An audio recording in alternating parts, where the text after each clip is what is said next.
Le maire de Taputa-Puatea, Thomas Moutam, a reçu ce matin M.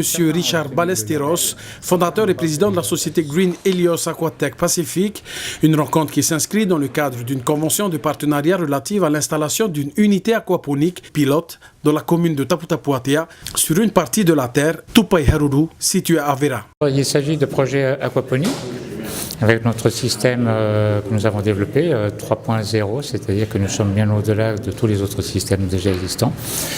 Et je suis ravi d'être aujourd'hui ici pour la signature de la convention qui va unir la commune de Taputa-Puatea et la société Green Helios afin de pouvoir porter de l'avant des projets.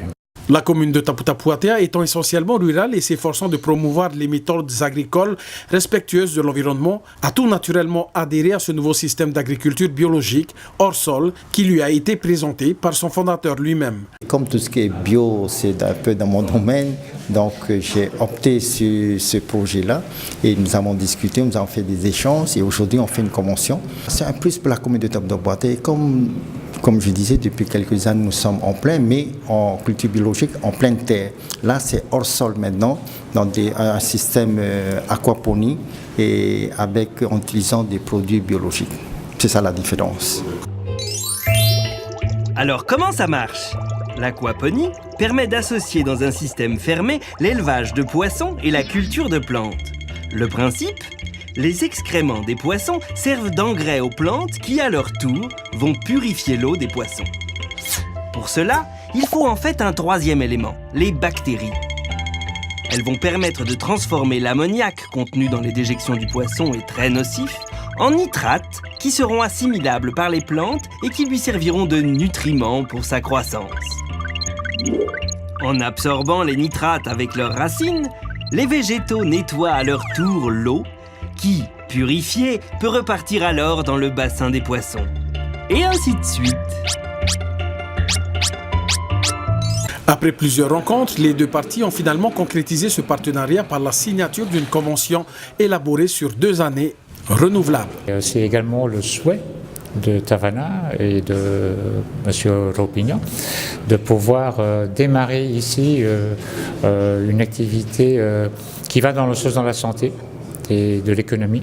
Récemment baptisé Aquaponique 3.0, du fait qu'il soit au-delà de tous les autres systèmes, a indiqué son fondateur Richard Ballesteros, ce système d'agriculture breveté depuis 2012, à lui seul, permettrait de nombreux avantages, pour ne pas citer une économie jusqu'à 97% d'eau par rapport à une culture agricole traditionnelle.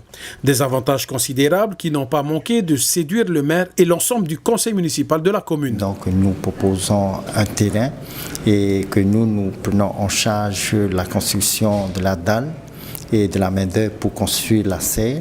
Et lui fournit tout le matériel et après son savoir-faire pour comment ça va fonctionner pour cette culture hydroponique et biologique avec aquaponie, avec l'élevage de poissons en nourrissant avec des produits bio comme granulés.